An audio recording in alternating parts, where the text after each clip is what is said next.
Hello, welcome back to the channel. So in this video, I'll be discussing about colligative properties. It's a part of solutions chapter. So first, we should know what exactly these colligative properties mean. So ಇದೇನು colligative properties ಅಂದ್ರೆ ಏನು ಅದು first ನಮ್ಗೆ ಅರ್ಥ ಆಗಬೇಕು. Then ಯಾವುದು colligative properties and what all equations are associated with this, all those aspects ಅದು ಈ ವಿಡಿಯೋದಲ್ಲಿ ನೋಡೋಣ. But before that, one thing that I want to communicate is that ನೀವು ಇದನ್ನ second P U C point of view ಚೆನ್ನಾಗಿ ಓದಿದ್ರೆ easily you can understand this.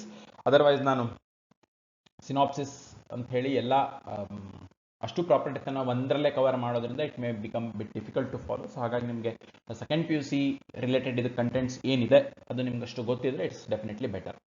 Fine. So first let's start. ಏನಿದು colligative properties ಅಂದ್ರೆ ಏನು? So these are those properties of solutions, of course, but ಇಲ್ಲಿ ಏನು mention ಮಾಡಿದ್ದೇನೆ ಅಂದ್ರೆ ಡೈಲ್ಯೂಟ್ ಸೊಲ್ಯೂಷನ್ಸ್ ಅಂತ ಮೆನ್ಷನ್ ಮಾಡಿದ್ದೇನೆ. ಸ್ಟ್ರಿಕ್ಟ್ಲಿ ಸ್ಪೀಕಿಂಗ್ ದೀಸ್ ಪ್ರಾಪರ್ಟೀಸ್ ಅಥವಾ ಇದು colligative properties ಅನ್ನುವಂಥದ್ದು it's applicable only to dilute solutions. So concentration ಜಾಸ್ತಿ ಇತ್ತು ಅಂದ್ರೆ in that case colligative properties may not be observed.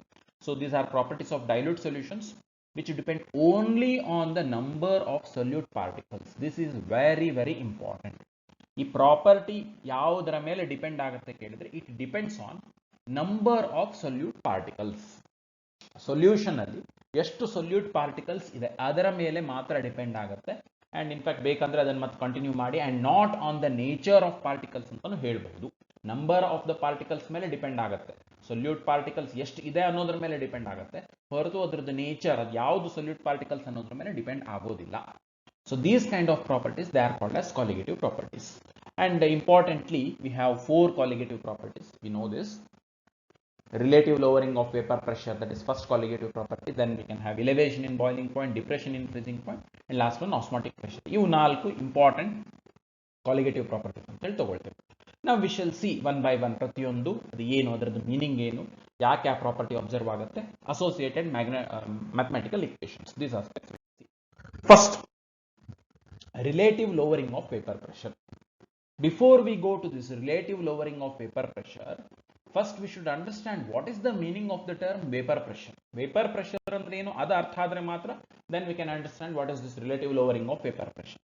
So for that sake, first we shall understand ಇದೇನಿದು vapor pressure ಅಂದ್ರೆ ಏನು, that we shall try to understand. See ನೋಡ್ರಿ, ನೀವು ಯಾವುದೋ ಒಂದು ಸಾಲ್ವೆಂಟ್ ತಗೊಂಡಿದ್ದೀರಿ ಅಂತ ಇಟ್ಕೊಡ್ರಿ. Let's assume that it is pure solvent. ಏನು ಪ್ಯೂರ್ ಸಾಲ್ವೆಂಟೇ ಇರಬೇಕಂತಿಲ್ಲ. ಈ ವೇಪರ್ ಪ್ರೆಷರ್ ಅನ್ನೋದನ್ನ ಇವನ್ ಸೊಲ್ಯೂಷನ್ಗೂ ಎಕ್ಸ್ಟೆಂಡ್ ಮಾಡ್ತೇವೆ ಮುಂದೆ. But to begin with let's say ಒಂದು ಕಂಟೈನರ್ ತಗೊಂಡಿದ್ದೀರಿ, ಆ ಕಂಟೈನರ್ ಅಲ್ಲಿ ಲಿಕ್ವಿಡ್ ಇದೆ. Let's assume that it's a pure liquid. ನೀವು ಅದನ್ನ ಹೀಗೆ ಲಿಡ್ ಕ್ಲೋಸ್ ಮಾಡಿ ಇಟ್ರಿ ಅಂತ ಹೇಳಿದ್ರೆ ಏನಾಗುತ್ತೆ, by absorbing heat available in the surroundings ಇದು ಲಿಕ್ವಿಡ್ ಇಟ್ ಸ್ಟಾರ್ಟ್ಸ್ ವೇಪರೈಸಿಂಗ್ ಅಂಡ್ ಇಲ್ಲಿ ವೇಪರ್ಸ್ ಜಾಸ್ತಿ ಹಾಕೋತ್ ಹೋಗುತ್ತೆ, right? And at a point of time situation ಯಾವ ತರ ಬರುತ್ತೆ ಅಂತ ಹೇಳಿದ್ರೆ these vapors they will be in equilibrium with this pure liquid. ಯಾವುದು ನೀವು ಫಾರ್ ಎಕ್ಸಾಂಪಲ್ ವಾಟರ್ ತಗೊಂಡಿದ್ರಿ ಅಂತ ಹೇಳಿದ್ರೆ ಇಲ್ಲಿ ಲಿಕ್ವಿಡ್ ವಾಟರ್ ಇರುತ್ತೆ, ಇಲ್ಲಿ water in gas phase or water vapours ಇರುತ್ತೆ. ಸೊ ಅವು ಎರಡು ಏನ್ ಬರ್ತವೆ ಅಂತ ಹೇಳಿದ್ರೆ ಇಕ್ವಿಲಿಬ್ರಿಯಂ ಅಲ್ಲಿ ಬರ್ತವೆ. ಇಕ್ವಿಲಿಬ್ರಿಯಂ ಅಲ್ಲಿ ಅಂತ ಹೇಳಿದ್ರೆ ಅಮೌಂಟ್ ಆಫ್ ವೇಪರ್ಸ್ ಇಲ್ಲಿ ಏನು ನಿಮ್ಗೆ ಕಂಡೆನ್ಸ್ ಆಗಿರುತ್ತೆ ಅಥವಾ ಅಮೌಂಟ್ ಆಫ್ ವೇಪರ್ಸ್ ಇಲ್ಲಿ ಏನು ಫಾರ್ಮೇಶನ್ ಆಗಿರುತ್ತೆ that remains practically constant. Practically constant ಇದೆ ಅಂತ ಹೇಳಿದ್ರೆ ಇಟ್ ಡಸಂಟ್ ಮೀನ್ ದಟ್ ಇಲ್ಲಿ ಫ್ರೆಶ್ ನಿಮ್ಗೆ ಹೊಸ ವೇಪರ್ಸ್ ತಯಾರಾಗ್ತಿಲ್ಲ ಅಂತ ಹೇಳಿ ಮೀನಿಂಗ್ ಅಲ್ಲ. ಇಕ್ವಿಲಿಬ್ರಿಯಂ ಅಲ್ಲಿ ಬಂದಾಗ ಏನಾಗುತ್ತೆ, ಎಟ್ ಎ ಗಿವನ್ ಟೈಮ್ ಎಷ್ಟು ನಿಮ್ಗೆ ಹೊಸದಾಗಿ ಇಲ್ಲಿ ವಾಟರ್ ಮಾಲಿಕ್ಯೂಲ್ಸ್ ಗ್ಯಾಸ್ ಫೇಸಿಗೆ ಕನ್ವರ್ಟ್ ಆಗುತ್ತೆ ಅಷ್ಟೇ molecules they condense back. So that situation when rate of in this case evaporation that will be is equal to rate of condensation, at that situation we say that this system it has reached equilibrium. ಆವಾಗ ಆ situation ಅಲ್ಲಿ equilibrium situation ಅಲ್ಲಿ this vapour it will exert some pressure on this liquid surface. ಈ vapour ಇಲ್ಲಿ ಏನ್ ಆಗಿರುತ್ತಲ್ಲ ಅದು ಇದರ ಮೇಲೆ ಒಂದು ಪ್ರೆಷರ್ ಎಕ್ಸರ್ಟ್ ಮಾಡುತ್ತೆ. That pressure itself is known as vapour pressure. So ಇದೇನು ಡೆಫಿನೇಷನ್ ಅಲ್ಲ, ನಿಮ್ಗೆ ಜಸ್ಟ್ ಐಡಿಯಾ ಕೊಡ್ತಾ ಇರುವಂತದ್ದು. It's equilibrium vapour pressure. Let me call vapour pressure ಅನ್ನ ನಾನು VPN ಶಾರ್ಟ್ ಫಾರ್ಮ್ ಯೂಸ್ ಮಾಡ್ಕೊಳ್ತೀನಿ. Vapour pressure, equilibrium vapour pressure exerted by vapour on its solvent or solution. ಇಲ್ಲಿ ಏನಿರುತ್ತೆ ಇಕ್ವಿಲಿಬ್ರಿಯಂ ಸಿಚುವೇಶನ್ ದಲ್ಲಿ ಏನು ಎಕ್ಸರ್ಟ್ ಮಾಡ್ತಿರುತ್ತೆ that will be called as vapour pressure, right? Now let us come to this relative lowering of vapour pressure. ಅದಕ್ಕೆ ಬರೋಣ, right? So ಇಲ್ಲಿ ಒಂದೇ step ಜಾಸ್ತಿ ಹೋಗ್ಬೇಕು. ವೇಪರ್ ಪ್ರೆಷರ್ ಅಂದ್ರೆ ಏನು ಆಯ್ತು. ಈಗ ನಾವು we shall try to understand this term lowering of vapour pressure ಅಂದ್ರೆ ಏನು, that we shall try to understand. ನೋಡ್ರಿ, look at these two diagrams. ಇಲ್ಲಿ ಸೇಮ್ ಏನಂತ ಹೇಳಿದ್ರೆ ಪ್ಯೂರ್ ಸಾಲ್ವೆಂಟ್ ತಗೊಂಡಿದ್ದೀನಿ. ಪ್ಯೂರ್ ಸಾಲ್ವೆಂಟ್ ತಗೊಂಡಾಗ ಇಲ್ಲಿ ಎಷ್ಟೋ ವೇಪರ್ಸ್ ಕ್ರಿಯೇಟ್ ಆಗುತ್ತೆ, ವೇಪರ್ಸ್ ಕ್ರಿಯೇಟ್ ಆಗೋದ್ರಿಂದ ವೇಪರ್ ಪ್ರೆಷರ್ ಡೆವಲಪ್ ಆಗಿರುತ್ತೆ. ಎಷ್ಟೋ ವ್ಯಾಲ್ಯೂ ಇರುತ್ತೆ, let's call that as P naught, vapour pressure of this system or pure solvent, let me call it as P not. ನಾವು ಏನ್ ಮಾಡ್ತೇನೆ ಅಂದ್ರೆ ಇದೇ ಸಾಲ್ವೆಂಟ್ಗೆ ಏನೋ ಒಂದು ಸೊಲ್ಯೂಟ್ ಆಡ್ ಮಾಡ್ತೇನೆ ನಾನು, ಆವಾಗ ಏನಾಯ್ತು ಅಂತ ಹೇಳಿದ್ರೆ that solvent it turns into solution. ಈಗ ಏನಾಗುತ್ತೆ ಅಂತ ಹೇಳಿದ್ರೆ ನಾವು ಆಲ್ಸೋ ಅದನ್ನ ನೀವು ಕಂಟೈನರ್ ಕ್ಲೋಸ್ ಇಟ್ರಿ ಅಂತ ಹೇಳಿದ್ರೆ vapour pressure it will be develop. ಇಲ್ಲಿ ನಿಮ್ಗೆ ವೇಪರ್ಸ್ ಬರುತ್ತೆ, ಇಲ್ಲಿ ವೇಪರ್ ಪ್ರೆಷರ್ ಬರುತ್ತೆ. Let's call that as P, right? ನಾವು ಕ್ವಶನ್ ಅರೈಸಸ್, ಇಲ್ಲಿ ನಿಮಗೆ ಸಾಲ್ವೆಂಟ್ ಸೇಮ್ ಇತ್ತು, ಇಲ್ಲಿಯೂ ಕೂಡ ಸಾಲ್ವೆಂಟ್ ಸೇಮ್ ಇದೆ, ಇಲ್ಲಿ ನಿಮಗೆ ಸೊಲ್ಯೂಟ್ ಪಾರ್ಟಿಕಲ್ಸ್ ಇರಲಿಲ್ಲ, ಇಲ್ಲಿ ಸೊಲ್ಯೂಟ್ ಪಾರ್ಟಿಕಲ್ಸ್ ಇದೆ. That is the difference. ಈಗ ಆದಾಗ ಸಿಚುವೇಶನ್ ಚೇಂಜ್ ಆದಾಗ whether the pressure develop it will be same or it is different, that question arises. And always ನೀವು ಸೊಲ್ಯೂಷನ್ ತಗೊಳ್ತಾ ಇದ್ದೀರಿ ಅಂತ ಹೇಳಿದ್ರೆ ಈ ಸೊಲ್ಯೂಷನಿನ ವೇಪರ್ ಪ್ರೆಷರ್ ಪಿ ಏನ್ ಬರುತ್ತೆ that will be definitely less than the vapour pressure corresponding solvent vapour pressure, pure solvent vapour pressure ಏನಿರುತ್ತೆ ಅದಕ್ಕಿಂತಾನು definitely always this P will be less, right? Of course ಅಂದ್ರೆ ಉಳಿದಿದ್ದೆಲ್ಲ ಪ್ಯಾರಾಮೀಟರ್ ಸೇಮ್ ಇರಬೇಕು, same amount of liquid ತಗೊಂಡು experiment ಮಾಡಿದ್ರೆ it's good. Otherwise ಅದು pressure measure ಮಾಡೋದ್ರಿಂದ pressure it's force per unit area, so ಹಾಗಾಗಿ ಏನು ಡಿಫರೆನ್ಸ್ ಆಗೋದಿಲ್ಲ. ನಾವು ಓಕೆ, ಇದು ಪಿ ನಾಟ್ ಮತ್ತು ಪಿ ಕಂಪೇರ್ ಮಾಡಿದ್ರೆ just I mention that P it will B smaller. Next question arises, ಯಾಕೆ ಇದು ಪಿ ಯಾಕೆ ಸಣ್ಣದಿರುತ್ತೆ? ಸಿ ಹಿಯರ್ ಇದು ಈ ಲಿಕ್ವಿಡ್ ಸರ್ಫೇಸ್ ಅಲ್ಲಿ ನೋಡಿದ್ರಿ ಅಂತ ಹೇಳಿದ್ರೆ ನೀವು ಪ್ಯೂರ್ ಲಿಕ್ವಿಡ್ ಅಲ್ಲಿ only solvent molecules you find. So ಹಾಗಾಗಿ all the solvent molecules they have tendency to undergo vaporisation, easily ಅವು ವೇಪರೈಸ್ ಆಗಬಹುದು. ಬಟ್ ಇಲ್ಲಿ ಏನಾಗುತ್ತೆ ಅಂತ ಹೇಳಿದ್ರೆ ನಿಮಗೆ ಈ ಸರ್ಫೇಸ್ ಅಲ್ಲಿ ಇಲ್ಲಿ ನಾನು ಸ್ವಲ್ಪ ಮಾರ್ಕ್ ಮಾಡಿದ್ದೀನಿ, ಕೆಲವೊಂದಿಷ್ಟು ಸೊಲ್ಯೂಟ್ ಪಾರ್ಟಿಕಲ್ಸ್ ಸರ್ಫೇಸ್ಗೆ ಬಂದಿರುತ್ತೆ ಸೊಲ್ಯೂಷನ್ದಲ್ಲಿ. ಸೊ ಹಾಗಾಗಿ ಎಲ್ಲಾ ಸಾಲ್ವೆಂಟ್ ಮಾಲಿಕ್ಯೂಲ್ಸ್ ಅವುಗಳಿಗೆ ವೇಪರೈಸ್ ಆಗುವಂತ ಟೆಂಡೆನ್ಸಿ ಇರೋದಿಲ್ಲ, ಅಥವಾ ವೇಪರೈಸ್ ಆಗುವಂತ ಪಾಸಿಬಿಲಿಟಿ ಇರೋದಿಲ್ಲ. ದಟ್ಸ್ ಹೌ ಇಲ್ಲಿ ಅಮೌಂಟ್ ಆಫ್ ವೇಪರ್ ಏನ್ ಕ್ರಿಯೇಟ್ ಆಗುತ್ತೆ ಇದಕ್ಕೆ ಕಂಪೇರ್ ಮಾಡಿದ್ರೆ amount of vapour created it will be slightly less in case of solution. So amount of vapour ಕಡಿಮೆ ಕಲೆಕ್ಟ್ ಆಗಿದೆ ಅಂದ್ರೆ even vapour pressure that will also be less in case of solution. So point ಏನು ಅಂತ ಹೇಳಿದ್ರೆ always solution vapor pressure it will be smaller than pure solvent vapor pressure. Now difference ಈ ತರ ನೀವು solution ತಗೊಂಡು pure solvent vapour pressure ಜೊತೆ compare ಮಾಡಿದಾಗ ಅದರದ್ದು ಡಿಫರೆನ್ಸ್ ಏನ್ ಬರುತ್ತೆ that itself is called as lowering of vapor pressure and it can be mathematically worked out. P naught minus P ಮಾಡಿಬಿಟ್ರೆ ಆಯ್ತು. P naught ಹೈ ಇರೋದ್ರಿಂದ it should be just P naught minus P. This is just lowering of vapor pressure, right? So ನಮಗೆ ನಾವು colligative property ಅಂತ ಹೇಳಿರೋದು it's not just lowering of vapour pressure. Keep this point in mind. ಸಿಇಟಿದಲ್ಲಿ question ಇದೆ ಇದು ಏನು ಅಂತ ಹೇಳಿದ್ರೆ lowering of vapour pressure it is not said to be colligative property. Relative lowering of vapour pressure, ಇಲ್ಲಿ vapour pressure ಅಂತ ಬರ್ದಿಲ್ಲ, but relative lowering of vapour pressure ಅಂತ ಹೇಳಿದ್ರೆ this lowering of vapour pressure and it's the ratio of lowering of vapor pressure to that of pure solvent vapor pressure. ಇದನ್ನು ನೀವು ಇದು difference ಏನಿರುತ್ತೆ ಅದನ್ನು ಪಿ ನಾಟ್ ದಿಂದ ಡಿವೈಡ್ ಮಾಡಿದ್ರೆ ಏನು ಕ್ವಾಂಟಿಟಿ ಬರುತ್ತೆ, this quantity itself is known as relative lowering of vapour pressure.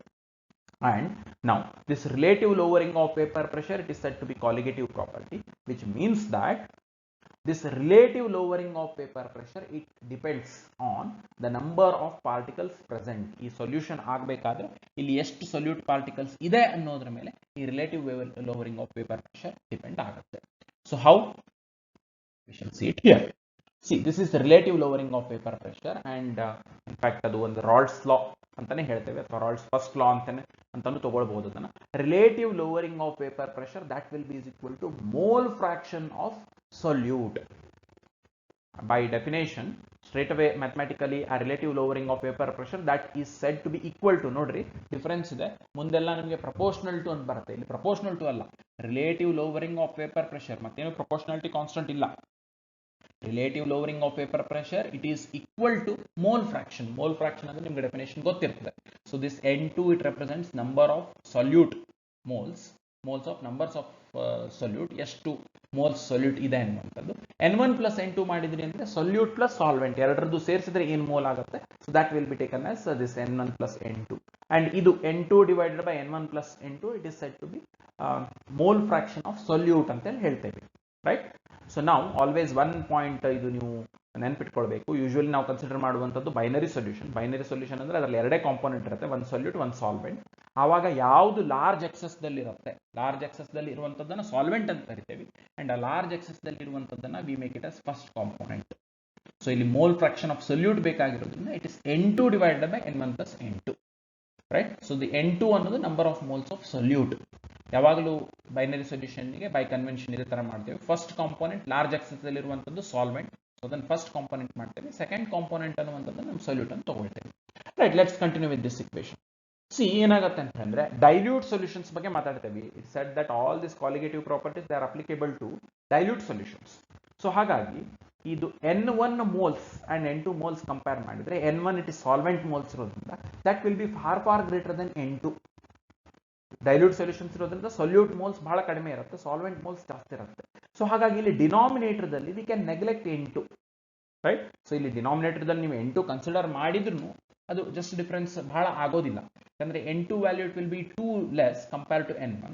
So ಹಾಗಾಗಿ N1 plus N2 it will be almost equal to N1 itself. ಹಾಗಾಗಿ ನಿಮ್ಗೆ ಏನ್ ಮಾಡಬಹುದು ಅಂದ್ರೆ N2 it can be neglected, so that equation it simplifies, and the corresponding equation for relative lowering of vapor pressure problem solve ಮಾಡಬೇಕಾದ್ರೆ straight away we can take this expression. Course ಎಲ್ಲಾದ್ರೂ ಅದು ಇದನ್ನು ತಗೊಂಡು ಮಾಡಬೇಕಾದ ಪ್ರಸಂಗ ಆ ತರದ ಪ್ರಾಬ್ಲಮ್ಸ್ ಇರಬಹುದು, but usually it will be taken in this way itself, right? Okay, so this is the equation that you have studied for relative lowering of vapor pressure. Okay, ನಾನು ಇಲ್ಲೇ ಇನ್ನೊಂದು ಪಾಯಿಂಟ್ ಅನ್ನು ಆಡ್ ಮಾಡ್ಕೊಂಡು ಬಿಡ್ತೇನೆ. So ಇದು ಯಾವಾಗ strictly applicable ಅಂತ ಹೇಳಿದ್ರೆ ನಾವು ಸೊಲ್ಯೂಟ್ ಏನ್ ತಗೊಂಡಿರ್ತೇವೆ, then that solute when it enters into solvent solution ಆದಾಗ ನಿಮ್ಗೆ ನೀವು ಸೊಲ್ಯೂಟ್ ಏನ್ ತಗೊಂಡಿರ್ತೀರಿ that will not undergo association dissociation ಆ ತರದ್ದು ಏನೂ ಆಗೋದಿಲ್ಲ. ಅಂದ್ರೆ ಇನ್ನು ಸಿಂಪಲ್ ವರ್ಡ್ಸ್ ಅಲ್ಲಿ ಹೇಳಬೇಕು ಅಂದ್ರೆ ಒಂದು ಸೊಲ್ಯೂಟ್ ಮೊಲಿಕ್ಯೂಲ್ ಇದ್ರೆ even in solution it will form one particle itself. ಆ ತರದಿದ್ದಾಗ ಈ ಸಿಚುವೇಶನ್ ಅಪ್ಲಿಕೇಬಲ್ ಆಗುತ್ತೆ. ಬಟ್ ಏನಾಗುತ್ತೆ ಅಂದ್ರೆ ಬಹಳಷ್ಟು ಸತಿ ಸೇ ಫಾರ್ ಎಕ್ಸಾಂಪಲ್ ನೀವು ಸೋಡಿಯಂ ಕ್ಲೋರೈಡ್ ತಗೊಂಡ್ರಿ. ಸೊ ಸೋಡಿಯಂ ಕ್ಲೋರೈಡ್ ದಲ್ಲಿ ನೀವು 1 ಮೋಲ್ ಆಫ್ ಸೋಡಿಯಂ ಕ್ಲೋರೈಡ್ ಅಂತ ತಗೊಂಡಿರ್ತೀರಿ, ಬಟ್ ಅದನ್ನು ವಾಟರ್ ದಲ್ಲಿ ಡಿಸಾಲ್ವ್ ಮಾಡಿದ್ರೆ ಏನಾಗುತ್ತೆ ಅಂದ್ರೆ that dissociates into 1 mole of sodium ions and 1 mole of chloride ions. ಅಂದ್ರೆ ಏನಾಯ್ತು ಅಂದ್ರೆ ಒಂದು ಸೋಡಿಯಂ ಕ್ಲೋರೈಡ್ ಇದ್ದು 2 ಪಾರ್ಟಿಕಲ್ ಆಗಿ ಸಪರೇಟ್ ಆಯ್ತು. ಸೊ ಆ ತರದ್ದು ಇದ್ದಾಗ ನಿಮ್ಗೆ ಈ ಇಕ್ವೇಶನ್ ಅಪ್ಲೈ ಮಾಡ್ಲಿಕ್ಕೆ ಬರೋದಿಲ್ಲ. ಆವಾಗ ಇದೇ ಇಕ್ವೇಶನ್ಗೆ ಅಂದ್ರೆ when solute it undergoes association dissociation ಆ ತರದ್ದು ಆದಾಗ ಇನ್ನೊಂದು ಪಾಯಿಂಟ್ ಆಡ್ ಮಾಡ್ಕೊಳ್ತೇವೆ, it is i, right. So same equation just ಎಲ್ಲ ಕಡೆ ಹೀಗೆ ಮಾಡ್ತೇವೆ ನಾವು. I it will be multiplied in this equation. So i this is called as van't Hoff's factor. So ಇದು ಐ ಏನು ಅಂತ ಹೇಳಿದ್ರೆ ವೆರಿ ಸಿಂಪಲ್ ಟು ಅಂಡರ್ಸ್ಟ್ಯಾಂಡ್. ಬಹಳ ಸತಿ ಇದು ಐ ಬೇರೆ ಬೇರೆ ಡೆಫಿನೇಷನ್ ಕೊಟ್ಟು there are chances that you might have got confused in this i. Very simple. ಒಂದು ಪಾರ್ಟಿಕಲ್ ಸೊಲ್ಯೂಷನ್ಗೆ ಹೋಗೋದಕ್ಕಿಂತ ಮೊದಲು, ಸಾಲ್ವೆಂಟಿಗೆ ಹೋಗೋದಕ್ಕಿಂತ ಮೊದಲು ಒಂದಿದ್ದು ಸಾಲ್ವೆಂಟಿಗೆ ಎಂಟರ್ ಆದ್ಮೇಲೆ ಸೊಲ್ಯೂಷನ್ ಫೇಸ್ ದಲ್ಲಿ ಎಷ್ಟು ಪಾರ್ಟಿಕಲ್ ಆಗಿ ಡಿಸೋಸಿಯೇಟ್ ಆಗಿರುತ್ತೆ, ಒಂದಿದ್ದು ಎಷ್ಟಾಗಿರುತ್ತೆ, that is this i, right. For example ಈಗ ಸೋಡಿಯಂ ಕ್ಲೋರೈಡ್ ತಗೊಂಡ್ರಿ ಅಂದ್ರೆ ಸಿಂಪಲ್ ಟು ಅಂಡರ್ಸ್ಟ್ಯಾಂಡ್ ಒಂದಿದ್ದು 2 ಆಗುತ್ತೆ. I value it will be 2, right. ಬೇರೆ ಯಾವುದೋ ಒಂದು ಇರಬಹುದು. ಅಲ್ಲಿ ಏನಾಗುತ್ತೆ ಅಂತ ಹೇಳಿದ್ರೆ ಇವನ್ ಅದು ಡಿಸೋಸಿಯೇಷನ್ ಆಯ್ತು. ಸೋಡಿಯಂ ಕ್ಲೋರೈಡ್ ದಲ್ಲಿ ಹೇಳಿರುವಂತದ್ದು ಅಸೋಸಿಯೇಷನ್ ಆಗುವಂತ ಚಾನ್ಸಸ್ ಇರುತ್ತೆ. ಫಾರ್ ಎಕ್ಸಾಂಪಲ್ ಆರ್ಗ್ಯಾನಿಕ್ ಸಾಲ್ವೆಂಟ್ಸ್ ದಲ್ಲಿ ಬೆಂಜೋಯಿಕ್ ಆಸಿಡ್ ಒಂದು ಮಾಲಿಕ್ಯೂಲ್ ಇದ್ದಿದ್ದು ಸಾಲ್ವೆಂಟಿಗೆ ಹೋದ ಕೂಡಲೇ ಆರ್ಗ್ಯಾನಿಕ್ ಸಾಲ್ವೆಂಟ್ಸ್ ದಲ್ಲಿ ಏನಾಗುತ್ತೆ ಅಂತ ಹೇಳಿದ್ರೆ ಅಲ್ಲಿ 2 ಮಾಲಿಕ್ಯೂಲ್ ಕೂಡಿ ಒಂದು ನಿಮಗೆ ಪಾರ್ಟಿಕಲ್ ಫಾರ್ಮೇಶನ್ ಆಗುತ್ತೆ. ಆವಾಗ ಅಲ್ಲಿ ಏನಾಯ್ತು ಅಂತ ಹೇಳಿದ್ರೆ ಒಂದಿದ್ದು ಅಲ್ಲಿ ಸಾಲ್ವೆಂಟಿಗೆ ಹೋದಾಗ ಹಾಫ್ ಆದಾಗ ಆಗುತ್ತೆ. I value will be taken to be half, right. So ಒಂದು ಇದ್ದಿದ್ದು ಸೊಲ್ಯೂಷನ್ಗೆ ಹೋದಾಗ ಏನಾಗುತ್ತೆ ಅನ್ನೋದು it is this van't Hoff's factor i. So ಎಲ್ಲ ಕಡೆ ಬರುತ್ತೆ, ಇದು ಎಲ್ಲ ಕ್ವಾಲಿಟೇಟಿವ್ ಪ್ರಾಪರ್ಟೀಸ್ ಅಲ್ಲಿ ಬರುತ್ತೆ. Okay, this is sufficient in connection with relative lowering of vapour pressure. Okay, go to the second colligative property. It's known as elevation in boiling point, right? So again same thing here. Illi enu first boiling point andre eno adar technical definition eno that we should understand. Then idu elevation andre eno that we can see. Boiling point, it is said to be temperature at which vapor pressure of liquid it will be equal to atmospheric pressure. This is the definition. So ಈಗ ಏನ್ ಮಾಡ್ತೇವೆ ಅಂತ ಹೇಳಿದ್ರೆ ಒಂದು liquid ತಗೊಂಡು ನಾವು heat ಮಾಡ್ತಾ ಇದ್ದೇವೆ ಅಂತ ಹೇಳಿದ್ರೆ more and more amount of vapors will form. So ಹಾಗಾಗಿ ಟೆಂಪರೇಚರ್ ಜಾಸ್ತಿ ಹಾಕೋತ ಹೋದಾಗೆ ಅದರದ್ದು ವೇಪರ್ ಪ್ರೆಷರ್ ಜಾಸ್ತಿ ಹಾಕೋತ ಹೋಗುತ್ತೆ. ಅಟ್ ಸರ್ಟನ್ ಟೆಂಪರೇಚರ್, ಯಾವುದೋ ಒಂದು ಟೆಂಪರೇಚರ್ದಲ್ಲಿ vapour pressure of the liquid it will be so high that it will be equal to the atmospheric pressure. Atmospheric pressure, normal atmospheric pressure will be taken to be 1 atmosphere. ಅದರದ್ದು unit ಕೂಡ atmosphere. So it will be taken to be 1 atmosphere, right. ಅಥವಾ standard conditions ಅಂತ ಹೇಳಿ ತಗೊಂಡ್ರೆ 1 bar ಅಂತ ಹೇಳ್ತೇವೆ. Usually 1 atmosphere ಅದು atmospheric pressure ಅಂತ ತಗೊಳ್ತೇವೆ. ಫೈನ್. ನೌ ಆ ಲಿಕ್ವಿಡ್ಗೆ ದಿಸ್ ಕ್ಯಾರೆಕ್ಟರಿಸ್ಟಿಕ್ ಟೆಂಪರೇಚರ್, ಪ್ರತಿಯೊಂದು ಲಿಕ್ವಿಡ್ಗೆ ಇದು ಕ್ಯಾರೆಕ್ಟರಿಸ್ಟಿಕ್ ಟೆಂಪರೇಚರ್. ಬಟ್ ಇದು ಯಾವ್ದ್ರ ಮೇಲೆ ಡಿಪೆಂಡ್ ಆಗುತ್ತೆ ನೋಡ್ರಿ, ಅಟ್ಮಾಸ್ಫಿಯರಿಕ್ ಪ್ರೆಷರ್ ಏನಿದೆ ಅದ್ರ ಮೇಲೆ ಡಿಪೆಂಡ್ ಆಗುತ್ತೆ, and usually all these boiling points they will be mentioned in reference to sea level. Sea level dalli atmospheric pressure 1 atmospheric irutte anta tilkondu alli sea level dalli boiling point ಏನide ಅಥವಾ ಯಾವ temperature ದಲ್ಲಿ ಇದೆರಡು equal ಆಗುತ್ತೆ, vapour pressure of the liquid ಮತ್ತು atmospheric pressure equal ಆಗುತ್ತೆ ಅನ್ನೋದನ್ನ we call it as boiling temperature or boiling point. For example, water is said to be 100 degrees Celsius. So 100 degrees Celsius dalli ನಾವು temperature high maintain ಮಾಡಿರೋದ್ರಿಂದ vapour pressure of water it will be so high that it will be equal to atmospheric pressure. At that temperature water it starts boiling. Fine, this is about boiling point. Now we should come to this elevation in boiling point ಗೆ ಬರಬೇಕು. So what is that elevation in boiling point? That we shall try to understand. Let's say I take pure solvent, I take solution, ಇವೆರಡು ತಗೊಳ್ತೇನೆ ಅಂತ ಇಟ್ಕೊಳ್ರಿ. ಆವಾಗ ಇದರದ್ದು boiling point, pure solvent boiling point, I call it as T naught, right? And solution the boiling point, let me call it as TB.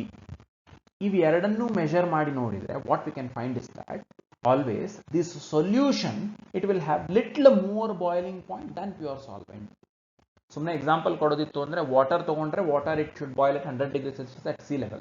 ಅದಕ್ಕೆ ಒಂದು ಸ್ವಲ್ಪ ನೀವು salt dissolve ಮಾಡಿದ್ರಿ ಅಂತಂದ್ರೆ ಆವಾಗ ವಾಟರ್ದು boiling point will not be 100 degrees Celsius, it will be more, slightly more than 100 degrees Celsius, 1 or 2 degrees Celsius ಆಗುತ್ತೆ. ಹೀಗೆ ಸೊಲ್ಯೂಷನ್ ಮಾಡಿದಾಗ ಟೆಂಪರೇಚರ್ ಏನು ಇಲೆವೇಟ್ ಆಗುತ್ತೆ, that itself is boiling temperature ಏನು ಇಲೆವೇಟ್ ಆಗುತ್ತೆ, that itself is called as elevation in boiling point. Difference in the boiling point of pure solvent and solution. So that ಅಂದ್ರೆ solute ಹಾಕಿರೋದ್ರಿಂದ boiling temperature increase ಆಗಿದೆ. ಸೊ ಅದು ಎಷ್ಟು increase ಆಗಿದೆ ಅನ್ನೋದನ್ನ itself is called as elevation in boiling point. ಹೇಗೆ ಮಾಡಬಹುದು? ಈಸಿಲಿ ಇದೆರಡರದ್ದು ಡಿಫ್ರೆನ್ಸ್ ತಗೊಂಡ್ರೆ ಆಯ್ತು, ರೈಟ್? ಇದರದ್ದೆರಡು ಡಿಫ್ರೆನ್ಸ್ ಅಂತ ಹೇಳಿದ್ರೆ ಆಲ್ವೇಸ್ ಇದು ಜಾಸ್ತಿ ಇರುತ್ತೆ ಅಂತ ಹೇಳಿದೆ solution. So T B minus T naught ಅಥವಾ ಟಿ ಬಿ ನಾಟ್ ಮಾಡಿದ್ರೆ that will give you elevation in boiling point. Okay, ನಾವು let's even try to understand ಯಾಕೆ ಹೀಗಾಗುತ್ತೆ, ಯಾಕೆ ಇಲೆವೇಟ್ ಆಗುತ್ತೆ, that we can try to understand. So relative lowering of vapour ಪ್ರೆಷರ್ದಲ್ಲಿ ನೋಡಿದ್ದೇವೆ ಏನು ಅಂತ ಹೇಳಿದ್ರೆ ವೆನ್ ವಿ ಕನ್ಸಿಡರ್ ಸೊಲ್ಯೂಷನ್, ಇಲ್ಲಿ ನಮಗೆ ಸರ್ಫೇಸ್ದಲ್ಲಿ ಸೊಲ್ಯೂಟ್ ಬ್ಯಾರಿಯರ್ಸ್ ಇರೋದ್ರಿಂದ ವೇಪರ್ ಪ್ರೆಷರ್ ಕಡಿಮೆ ಇರುತ್ತೆ. So this point you have seen. So ಇದನ್ನು ಜಸ್ಟ್ ನಾನು ಇದು ಗ್ರಾಫಿಕಲಿ ಇಲ್ಲಸ್ಟ್ರೇಟ್ ಮಾಡಿದ್ದೇನೆ. ಸೊ ಇದನ್ನು ನೀವು ಹೀಗೆ ವೇಪರ್ಸ್ ಅಂತ ಅನ್ಕೊಂಡ್ರೆ here you have more vapours, here you have less vapours.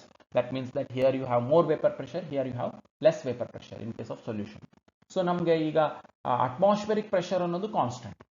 ಇದನ್ನ ಬಾಯ್ಲ್ ಮಾಡಬೇಕು ಅಂತ ಹೇಳಿದ್ರೆ ಆಲ್ರೆಡಿ ಇಲ್ಲಿ ಸ್ವಲ್ಪ ನಮಗೆ ವೇಪರ್ಸ್ ಜಾಸ್ತಿ ಇರೋದ್ರಿಂದ ಅದು ಯಾವುದೋ ಒಂದು ಟೆಂಪರೇಚರಿಗೆ ಬಾಯ್ಲ್ ಆಗುತ್ತೆ.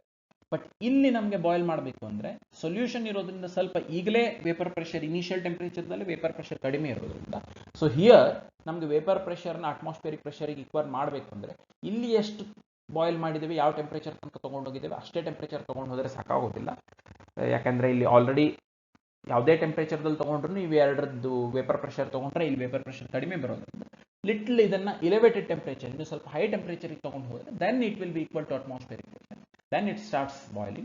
So because this condition P naught ಯಾವಾಗಲೂ ಜಾಸ್ತಿ ಇರುತ್ತೆ than P, ಹಾಗಾಗಿ ಏನಾಗುತ್ತೆ ಅಂತ ಹೇಳಿದ್ರೆ TB boiling point of solution it will be always greater than TB naught, and this difference TB minus TB naught that is equal to that is called as elevation in boiling point, delta TB ಅಂತ ಬರೀತೇವೆ ಇದನ್ನ. So we shall see that in next slide. And now further ಇದು ಯಾವುದಕ್ಕೆ ಹೇಗೆ ಅದನ್ನ number of ಇದು colligative property ಆಗಿರೋದ್ರಿಂದ ultimately it should be link to number of particles. ಹೇಗೆ link ಮಾಡಬಹುದು ಅಂತ ಹೇಳಿದ್ರೆ this delta T B or T B minus T B naught that is said to be directly proportional to molality. This is small M ಬರ್ದಿಲ್ಲ ಇಲ್ಲಿ, but small M it represents molality, right? Okay, now with this fact delta TB that is directly proportional to molality, so we can derive equation or we can find the equation to find out the value of delta TB. So idu delta TB andre as I had mentioned in previous slide, it is TB minus TB naught, so that will be called as delta TB. That will be is equal to just proportionality constant KB and introduce madidani. So this KB it is proportionality constant essentially, so it is called as molar elevation constant. Of course ಇದು ಯಾವುದಕ್ಕಿರುತ್ತೆ ಅಂದ್ರೆ ಸಾಲ್ವೆಂಟಿಗೆ ಸಂಬಂಧಪಟ್ಟಿದ್ದಿರುತ್ತೆ. ಇದು salute ಯಾವ್ದು ಹಾಕಿದ್ರು ಇದರದ್ದು value change ಆಗೋದಿಲ್ಲ. This KB it is property of solvent. So molar elevation constant ಅಂತಾದ್ರೂ ಅಂತೇವಿ. Even it is even called as ebullioscopic constant of solvent. Ebullioscopy ಅನ್ನುವಂಥ ಎಕ್ಸ್ಪೆರಿಮೆಂಟ್ ದಲ್ಲಿ ಈ ಇಕ್ವೇಶನ್ ಯೂಸ್ ಮಾಡಿಕೊಂಡೆ molar mass of the substance it can be calculated. That experiment will be called as ebullioscopy. So therefore this constant is even known as ebullioscopic constant of solvent, right? So now ಇದು molality ಅಂದ್ರೆ ಅದರದ್ದು ನಮ್ಗೆ definition ಗೊತ್ತಿದ್ರೆ further this equation it can be taken to some other form. Delta T B ಹಾಗೆ ಇಡ್ತೀನಿ, K B into C. Molality by definition it is number of moles of solute present in 1 kg of solvent. This is very important. It's not 1 kg of solution alla, remember this fact. It is in 1 kg of solvent. Underline ಮಾಡ್ತಾ ಇದ್ದೀನಿ. So by definition molality, if you know the definition, is number of moles of solute present in 1 kg of solvent, right? So ಇದು ನಿಮಗೆ ಎಷ್ಟು moles ಇದೆ ಅನ್ನೋದನ್ನ ಹೇಗೆ calculate ಮಾಡೋದು, that has been given here. So number of moles of solute ಅಂತ ಹೇಳಿದ್ರೆ amount of substance ಅಥವಾ mass of substance of solute ಏನಿದೆ ಅದು divided by ಅದರ molar mass ಮಾಡಿದ್ರಿ ಅಂತ ಹೇಳಿದ್ರೆ this will give you number of moles of solute, right? So then W1 usually ಏನು ಮಾಡಿರ್ತೇವೆ ಅಂದ್ರೆ mass of solvent it will be expressed in terms of grams. ನಮ್ಗೆ ಇಲ್ಲಿ mass of solvent in kg ಬೇಕು. So ಹಾಗಾಗಿ ಏನು ಮಾಡ್ತೇವೆ ಅಂದ್ರೆ ಅದನ್ನ 1000 ಇಂದ ಡಿವೈಡ್ ಮಾಡ್ತೇವೆ. ರಿಮೆಂಬರ್ ದಿಸ್, ಇದು 1000 ಇಂದ ಡಿವೈಡ್ ಮಾಡೋದು ಯಾಕೆ ಅಂದ್ರೆ when W1 that is mass of solvent 1 ಅಂದ್ರೆ ಆವಾಗಲೇ ಮೆನ್ಷನ್ ಮಾಡಿದ್ದೀನಿ represent first component. First component always it will be solvent, right? ಇದು ಗ್ರಾಮ್ಸ್ ದಲ್ಲಿ ಇದ್ದಾಗ it should be divided by 1000 so that ಅದು kg ಕನ್ವರ್ಟ್ ಆಗುತ್ತೆ. ಸೊ ನಾವು this equation ಅದನ್ನ ನಾನು ಟೋಟಲಿ ಸಿಂಪ್ಲಿಫೈ ಮಾಡಿದೆ ಅಂತ ಹೇಳಿದ್ರೆ 1000 ಮೇಲೆ ಹೋಗುತ್ತೆ. So delta T B can be return as 1000 kb into W2 divided by M2 into W1, right? So ಇದು equations ನಮಗೆ ಪ್ರಾಬ್ಲಮ್ ಸಾಲ್ವ್ ಮಾಡಬೇಕಾದ್ರೆ definitely it will be useful, right? ನೋಡ್ಕೊಂಡು ಯೂಸ್ ಮಾಡಬೇಕಾಗುತ್ತೆ. ಈಗ ಮೋಲಾರ್ ಮಾಸ್ ಕ್ಯಾಲ್ಕುಲೇಟ್ ಮಾಡಬೇಕು ಅಂದ್ರೆ definitely we should go with this equation. Molar mass of solute ಕೇಳ್ತಾರೆ equation base ಮೇಲೆ. ಹೇಗೆ ಮಾಡೋದು? Very simple. This M2 you take it here, delta T B ಇಲ್ಲಿ ತಗೊಂಡ್ ಬರ್ರಿ, ರೈಟ್? ಸೊ M2 ಅಂತ ಹೇಳಿದ್ರೆ ಮೋಲಾರ್ ಮಾಸ್ ಆಫ್ ಸೊಲ್ಯೂಟ್ ಅಂತ ಹೇಳಿ ಆಗತ್ತೆ. ಉಳಿದಿದ್ದೆಲ್ಲ ಕ್ವಾಂಟಿಟೀಸ್ ಕೊಟ್ಟಿರ್ತಾರೆ. Using that it is possible to find out the molar mass of substance. And ಅದೇ ಎಕ್ಸ್ಪೆರಿಮೆಂಟ್ಗೆ ಯುಬಿಲಿಯೋಸ್ಕೋಪಿ ಅಂತ ಕರಿತೇವೆ. ಸೊ ಈ ಇಕ್ವೇಷನ್ ಬೇಕಾದ್ರೆ ಈ ಇಕ್ವೇಷನ್ ಯೂಸ್ ಮಾಡ್ಕೊಳ್ತೇವೆ. ಆರ್ ಇದು ಈ ಇಕ್ವೇಷನ್ ಇಂದ ಬಂದಿದೆ, ದಟ್ ಶುಡ್ ಆಲ್ಸೋ ನಮ್ಗೆ ಗೊತ್ತಿರಬೇಕು. ಯಾಕಂದ್ರೆ ಸಮ್ಟೈಮ್ಸ್ ಇದು ಇಕ್ವೇಷನ್ ಮೇಲೆ ಪ್ರಾಬ್ಲಮ್ ಸಾಲ್ವ್ ಆಗೋದಿರುತ್ತೆ. ಸೊ ಹಾಗಾಗಿ just if we remember this equation then ಆವಾಗ ಪ್ರಾಬ್ಲಮ್ ಸಾಲ್ವ್ ಮಾಡೋದು ಈಕ್ವೇಷನ್ ಬೇಸ್ ಮೇಲೆ ಕಷ್ಟ ಆಗ್ಬೋದು. So even we should know this equation. Essentially this elevation in boiling point it's directly proportional to molality and the proportionality constant that will be Kb, right? Again avagale helada hage this is applicable when solute it is not undergoing association dissociation ino aglilla andaga ee equation. Suppose association dissociation aagta ide anta andaga just this Van't Hoff factor I is to be multiplied to this equation. Okay, that is about elevation in boiling point. So elevation in boiling point iddhagene the next qualitative property it is depression in freezing point. So it's just like ella elevation in boiling point taradde. So hagagi nanu in detail bhಳ ಹೇಳಿಕ್ಕೆ ಹೋಗೋದಿಲ್ಲ. So what is this depression in freezing point, that we shall see, right? So ಈಗ solute add ಮಾಡಿದಾಗ pure solvent ಇನ boiling point elevate ಆಗುತ್ತೆ ಅಂತ ಹೇಳಿದೆ. ಹಾಗೆ depression ಇದು ಫ್ರೀಸಿಂಗ್ ಪಾಯಿಂಟ್ ಗೆ ಬಂದ್ವಿ ಅಂತ ಹೇಳಿದ್ರೆ freezing point it will not be elevated, but ಏನಾಗುತ್ತೆ ಅಂದ್ರೆ freezing point of solvent it decreases upon addition of solute and that phenomenon it can be called as a depression in freezing point. Boiling point ಇದ್ರೆ by addition of solute it increases. Sodium chloride ನೀವು ವಾಟರ್ಗೆ ಹಾಕಿದ್ರಿ ಅಂದ್ರೆ ಆ solution ಇನ boiling point say it may go to 101 degree 102 degree ಆ ತರ ಆಗ್ಬೋದು. ಅದೇ ನೀವು ಸೋಡಿಯಂ ಕ್ಲೋರೈಡ್ ಸೊಲ್ಯೂಷನ್ ಅನ್ನು ಐಸ್ ಮಾಡ್ಲಿಕ್ಕೆ ಫ್ರೀಸ್ ಮಾಡ್ಲಿಕ್ಕೆ ಟ್ರೈ ಮಾಡಿದ್ರಿ ಅಂತ ಹೇಳಿದ್ರೆ normal freezing point of water it is 0 degree Celsius ಗೊತ್ತಿದೆ ನಮಗೆ. ಬಟ್ ಈ ಸಾಲ್ಟ್ ವಾಟರ್ ಏನಿರುತ್ತೆ ಅದರದ್ದು freezing temperature it will not be 0 degree Celsius, 0 degree Celsius ಗಿಂತನೂ ಸ್ವಲ್ಪ ಕಡಿಮೆ ಇರ್ತದೆ. So that is called as depression in freezing point. And ಅದು ಎಷ್ಟು ಕಡಿಮೆ ಆಗುತ್ತೆ ಅನ್ನೋದನ್ನ it will be called as depression in freezing point, can be called as delta T F. ಅದನ್ನ ಹೇಗೆ ಮಾಡಬಹುದು ನೋಡ್ರಿ. ಸೊ ಇಲ್ಲಿ it is T F naught minus T F. ಯಾಕೆ ಅಂತ ಹೇಳಿದ್ರೆ T F naught it will be pure solvent freezing point ಇರುತ್ತೆ, ಅದೇ ಜಾಸ್ತಿ ಇರುತ್ತೆ ದೆನ್ ಇದು ಯಾವ್ದ್ರದ್ದು ನಮ್ಮ ಫ್ರೀಸಿಂಗ್ ಪಾಯಿಂಟ್ ಆಫ್ ಸೊಲ್ಯೂಷನ್ ಗಿಂತ. ಸೊ ಹಾಗಾಗಿ ಇಲ್ಲಿ ಚೇಂಜ್ ಆಗುತ್ತೆ, is T F naught minus T F. Essentially ನೆನ್ಪಿಡ್ಬೇಕಾದ್ದು ಇಷ್ಟೇ, ಎಷ್ಟು ಡಿಫರೆನ್ಸ್ ಆಗಿದೆ upon addition of solute, that magnitude is known as depression in freezing point, right? ಇದು ಕೂಡ same delta T F, this also directly proportional to molality just like boiling point.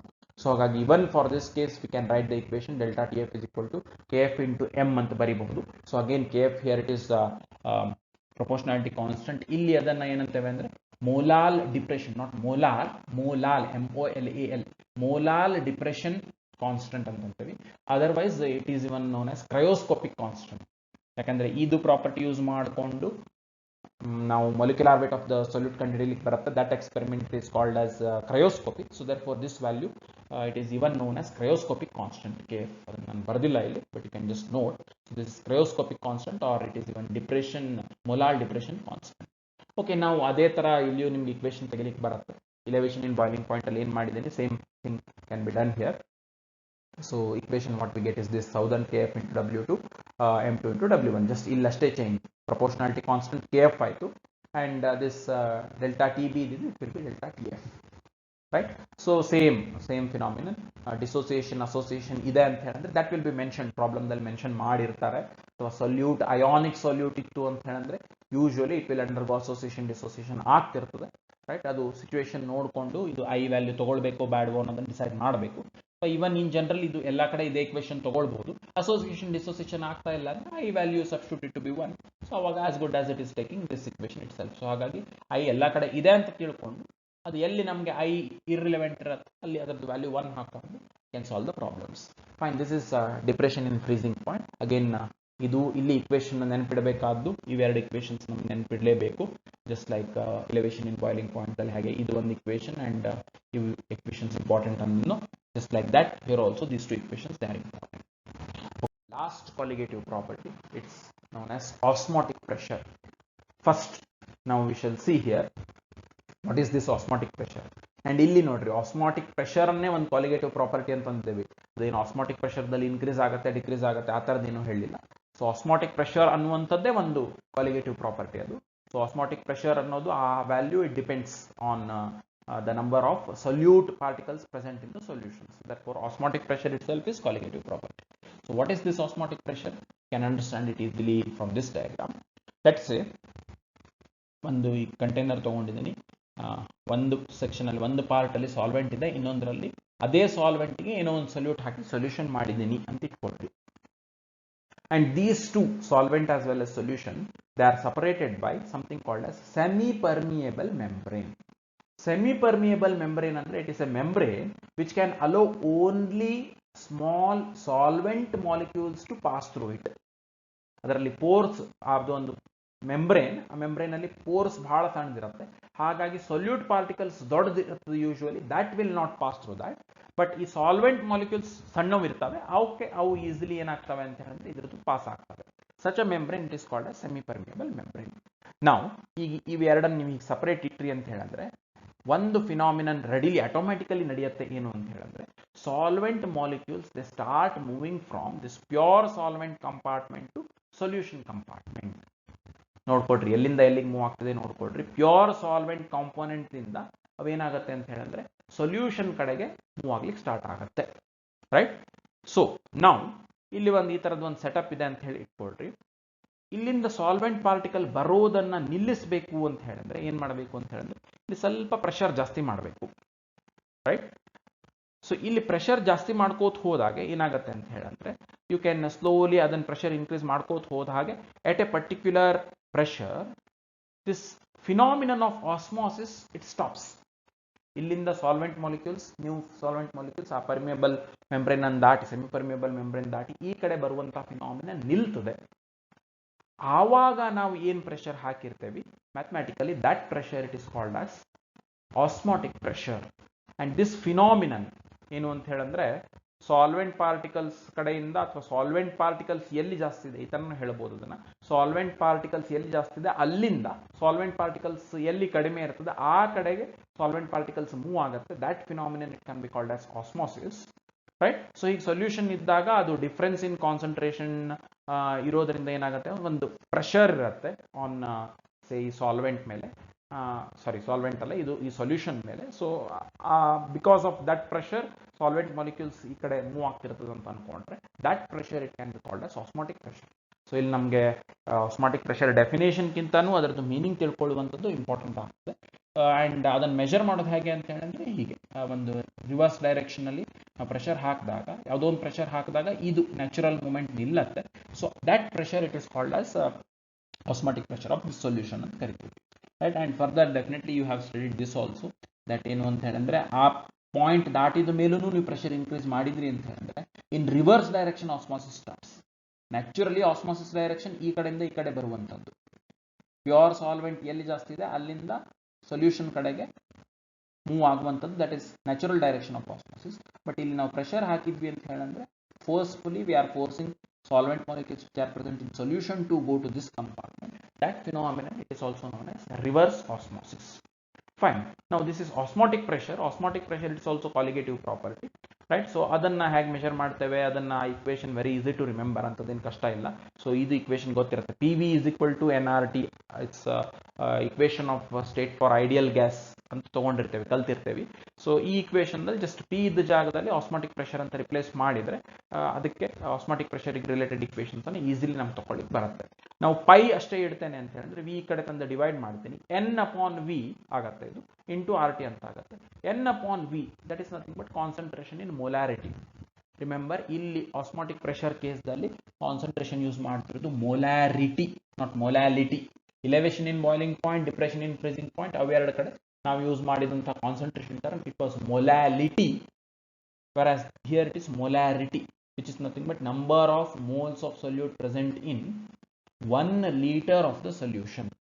ಇದು solutions chapter beginning ಅಲ್ಲೂ ಕಲ್ತಿರ್ತೀರಿ, first year ದಲ್ಲೂ ಕಲ್ತಿರ್ತೀರಿ. Molarity ಅಂದ್ರೆ, I repeat again, number of moles of solute present in 1 litre of the solution, right? So ಹಾಗಾಗಿ ಇದು N by V, ಅದು concentration in molarity represent ಮಾಡುತ್ತೆ. So we can write the equation to be pi is equal to CRT ಅಂತ ಹೇಳಿ ಬರೀಬಹುದು. And again ಇಲ್ಲಿಯೂ point of factor include ಮಾಡ್ತೇವೆ, dissociation oxidation ಆಗುತ್ತೆ ಅಂತ ಹೇಳಿದ್ರೆ pi it can be return as I into CRT, ರೈಟ್? ಇದು ಆಸ್ಮಾಟಿಕ್ ಪ್ರೆಷರ್ ಅಸೋಸಿಯೇಟೆಡ್ ನಮ್ಗೆ ಕೆಲವೊಂದು ಟರ್ಮ್ಸ್ ಬರುತ್ತೆ. ಯಾವುದು ಅಂತ ಹೇಳಿದ್ರೆ ಐಸೋಟೋನಿಕ್, ಹೈಪರ್ಟೋನಿಕ್, ಹೈಪೋಟೋನಿಕ್ ಅಂತ ಬರುತ್ತೆ. So what is the meaning that shall C. ನಾವು ಅದೇ ತರದ್ದು ಇನ್ನೊಂದು ಕಂಪಾರ್ಟ್ಮೆಂಟ್ ತಗೊಂಡಿದ್ದೀನಿ. ಲೆಟ್ಸ್ ಎರಡೂ ಕಡೆ ನಾನು ಸೊಲ್ಯೂಷನ್ಸ್ ಅನ್ನು ಇಟ್ಟಿದ್ದೀನಿ. ಲೆಟ್ಸ್ ಯಾವುದೋ ಒಂದು solution, for example you can take that sodium chloride solution itself. But ನಾವು ಈ ಕಡೆ ಇಟ್ಟಿರುವಂತದ್ದು ಲಿಟಲ್ ಮೋರ್ ಇದೆ ಅದರದ್ದು ಕಾನ್ಸಂಟ್ರೇಷನ್. ಈ ಕಡೆ ಏನು ಇಟ್ಟಿದ್ದೀನಿ ಸೊಲ್ಯೂಷನ್, ಅದರದ್ದು ಕಾನ್ಸಂಟ್ರೇಷನ್ ಕಡಿಮೆ ಇದೆ ಅಂತ ಇಟ್ಕೊಳ್ರಿ. ಆವಾಗ ನ್ಯಾಚುರಲ್ ಡೈರೆಕ್ಷನ್ ಆಫ್ ಆಸ್ಮಾಸಿಸ್ ಯಾವ ಕಡೆ ಇರುತ್ತೆ ಅಂದ್ರೆ, ಆವಾಗಲೇ ಮೆನ್ಷನ್ ಮಾಡಿದ್ದೀನಿ, ವೆರಿ ಸಿಂಪಲ್. ಎಲ್ಲಿ ನಮಗೆ ಸಾಲ್ವೆಂಟ್ ಮಾಲಿಕ್ಯೂಲ್ಸ್ ಜಾಸ್ತಿ ಇರುತ್ತೆ, ಸಾಲ್ವೆಂಟ್, ರೈಟ್? ಸೊ ಅಲ್ಲಿಂದ ಸಾಲ್ವೆಂಟ್ ಮಾಲಿಕ್ಯೂಲ್ಸ್ ಕಡಿಮೆ ಇರೋ ಕಡೆ ಹೋಗುತ್ತೆ. ಈಗ ಇದು ಲೆಸ್ ಕಾನ್ಸಂಟ್ರೇಟೆಡ್ ಸೊಲ್ಯೂಷನ್ ಅಂದ್ರೆ ಮೀನಿಂಗ್ ಏನು ಅಂದ್ರೆ, ಅದರಲ್ಲಿ ಸೊಲ್ಯೂಟ್ ಕಾನ್ಸಂಟ್ರೇಷನ್ ಕಡಿಮೆ ಇದೆ ಅಥವಾ ಸಾಲ್ವೆಂಟ್ ಕಾನ್ಸಂಟ್ರೇಷನ್ ಜಾಸ್ತಿ ಇದೆ, ಸಾಲ್ವೆಂಟ್ ಮಾಲಿಕ್ಯೂಲ್ಸ್ ಜಾಸ್ತಿ ಇದೆ. So from this direction to this direction solvent molecules, this is the natural direction of osmosis, right? ಈಗ ಹೈಪರ್ಟೋನಿಕ್, ಹೈಪೋಟೋನಿಕ್ ಅನ್ನೋದನ್ನ ನಾವು ಹೇಗೆ ಹೇಳ್ತೇವೆ ಅಂತಂದ್ರೆ, in terms of osmotic pressure ಮಾತಾಡಿದ್ರೆ, ಈ ಮೋರ್ ಕಾನ್ಸಂಟ್ರೇಟೆಡ್ ಸೊಲ್ಯೂಷನ್ಗೆ ಆಸ್ಮಾಟಿಕ್ ಪ್ರೆಷರ್ ಜಾಸ್ತಿ ಇರುತ್ತೆ, ಲೆಸ್ ಕಾನ್ಸಂಟ್ರೇಟೆಡ್ ಸೊಲ್ಯೂಷನ್ಗೆ ಆಸ್ಮಾಟಿಕ್ ಪ್ರೆಷರ್ ಕಡಿಮೆ ಇರುತ್ತೆ. ಸೊ ಹಾಗಾಗಿ ಅದರ ಬೇಸಿಸ್ ಮೇಲೆ ರಿಲೇಟಿವ್ಲಿ ಇದಕ್ಕೆ ಕಂಪೇರ್ ಮಾಡಿದ್ರೆ, ಮೋರ್ ಕಾನ್ಸಂಟ್ರೇಟೆಡ್ ಸೊಲ್ಯೂಷನ್ಗೆ ಕಂಪೇರ್ ಮಾಡಿದ್ರೆ, this solution it can be called as ಹೈಪೋಟೋನಿಕ್. ಹೈಪೋಟೋನಿಕ್ ಅಂದ್ರೆ ಎಸೆನ್ಷಿಯಲಿ ಅದರದ್ದು ಮೀನಿಂಗ್ ಏನು, ವೆರಿ ಸಿಂಪಲ್, ಆಸ್ಮಾಟಿಕ್ ಪ್ರೆಷರ್ ಇದರದ್ದು ಕಡಿಮೆ ಇದೆ. ಸೊ ಸಿಮಿಲರ್ಲಿ ಇದಕ್ಕೆ ತಲೆಯಲ್ಲಿ ಇಟ್ಕೊಂಡು, ಇದನ್ನ ರೆಫರೆನ್ಸ್ ಇಟ್ಕೊಂಡು ಇದ್ರದ್ದು ಹೇಳಿದ್ವಿ ಅಂತ ಹೇಳಿದ್ರೆ, ಇದರದ್ದು ಕಾನ್ಸಂಟ್ರೇಷನ್ ಜಾಸ್ತಿ ಇದೆ ಅಂದ್ರೆ number of moles will be more, and number of moles ಜಾಸ್ತಿ ಇದೆ ಅಂದ್ರೆ ಕೊಲಿಗೇಟಿವ್ ಪ್ರಾಪರ್ಟಿ ಆಸ್ಮಾಟಿಕ್ ಪ್ರೆಷರ್ ಕೂಡ ಇದ್ರದ್ದು ಜಾಸ್ತಿ ಇರುತ್ತೆ. ಸೊ ಹಾಗಾಗಿ ಇದಕ್ಕೆ ಕಂಪೇರ್ ಮಾಡಿದರೆ this solution it can be called as hypertonic. And always ಹೇಗೆ ಇರುತ್ತೆ ನ್ಯಾಚುರಲ್ ಡೈರೆಕ್ಷನ್ ಆಫ್ ಆಸ್ಮಾಸಿಸ್ ಅಂದ್ರೆ, ಇದು ಹೈಪೋಟೋನಿಕ್ ಟು ಹೈಪರ್ಟೋನಿಕ್, ಆ ತರ ನ್ಯಾಚುರಲ್ ಆಸ್ಮಾಸಿಸ್ ಡೈರೆಕ್ಷನ್ ಇರುತ್ತೆ. ರಿಲೇಟಿವ್ ಟರ್ಮ್ಸ್, ಆಸ್ಮಾಟಿಕ್ ಪ್ರೆಷರ್ ಜಾಸ್ತಿ ಇದೆ ಹೈಪರ್ಟೋನಿಕ್, ಆಸ್ಮಾಟಿಕ್ ಪ್ರೆಷರ್ ಕಡಿಮೆ ಇದೆ will be hypotonic. There is other term isotonic ಅಂತ ಯೂಸ್ ಮಾಡ್ತೇವೆ. ಯಾವಾಗ ಅಂತ ಹೇಳಿದ್ರೆ, if both of the solutions, ಎರಡು ಸೊಲ್ಯೂಷನ್ಸ್ ಕಂಪೇರ್ ಮಾಡ್ತಾ ಇದೀವಿ, ಇದರದ್ದು ಕಾನ್ಸಂಟ್ರೇಷನ್ ಸೇಮ್ ಇದೆ, ಇದರದ್ದು ಕಾನ್ಸಂಟ್ರೇಷನ್ ಸೇಮ್ ಇದೆ, ಇದರದ್ದು ಆಸ್ಮಾಟಿಕ್ ಪ್ರೆಷರ್ ಸೇಮ್ ಬರುತ್ತೆ, ಇದರದ್ದು ಆಸ್ಮಾಟಿಕ್ ಪ್ರೆಷರ್ ಸೇಮ್ ಬರುತ್ತೆ, ಪ್ರೊವೈಡೆಡ್ ಸೊಲ್ಯೂಟ್ ಸಾಲ್ವೆಂಟ್ ಎಲ್ಲದು ಸೇಮ್ ಇದೆ, ರೈಟ್? ಆವಾಗ ಏನಾಗುತ್ತೆ ಅಂತ ಹೇಳಿದ್ರೆ, ಎರಡರದ್ದು ಆಸ್ಮಾಟಿಕ್ ಪ್ರೆಷರ್ ಸೇಮ್ ಇರೋದ್ರಿಂದ ನ್ಯಾಚುರಲ್ ಒಂದು ಡೈರೆಕ್ಷನಲ್ ಆಸ್ಮಾಸಿಸ್ ಆಗೋದೇ ಇಲ್ಲ. That is the property of isotonic solutions. Iso ಅಂದ್ರೆ ಇಟ್ ರೆಪ್ರೆಸೆಂಟ್ ಸೇಮ್, ಇಲ್ಲಿ ಟೋನಿಕ್ ಅನ್ನೋದು it represents this osmotic pressure ನ ರೆಪ್ರೆಸೆಂಟ್ ಮಾಡುತ್ತೆ, ರೈಟ್? ಫೈನಲಿ ಇದು ಒಂದು ಫ್ಯಾಕ್ಟ್ ನೀವು ಬಯಾಲಜಿಲಿ ಕಲ್ತಿರಬಹುದು, biology students, endosmosis and exosmosis. Briefly V shall see what that is.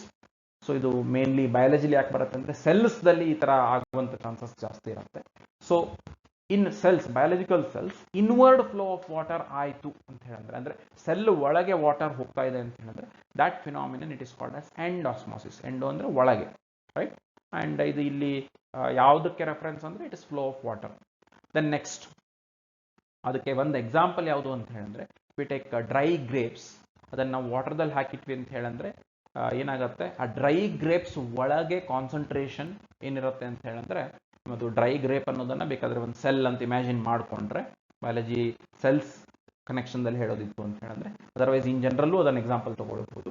So ಅಲ್ಲಿ ಒಳಗೆ ಏನಿರುತ್ತೆ, ಕಾನ್ಸಂಟ್ರೇಷನ್ ಜಾಸ್ತಿ ಇರುತ್ತೆ. ಸಪೋಸ್ ಅಲ್ಲಿ ಏನೋ ಒಂದು ಸ್ವಲ್ಪ ಲಿಕ್ವಿಡ್ ಸಬ್ಸ್ಟೆನ್ಸ್ ಇದೆ ಅಂತ ಹೇಳಿದ್ರೆ ಅದ್ರದ್ದು ಕಾನ್ಸಂಟ್ರೇಷನ್ ಜಾಸ್ತಿ ಇರುತ್ತೆ, very high it will be, right. ವಾಟರ್ದಲ್ಲಿ ಹಾಕಿದಾಗ ವಾಟರ್ ಹೊರಗೆ ಅದರದ್ದು ಕಾನ್ಸಂಟ್ರೇಷನ್ ಕಡಿಮೆ ಇರುತ್ತೆ. Now that surface of that grape that will act as semi-permeable membrane.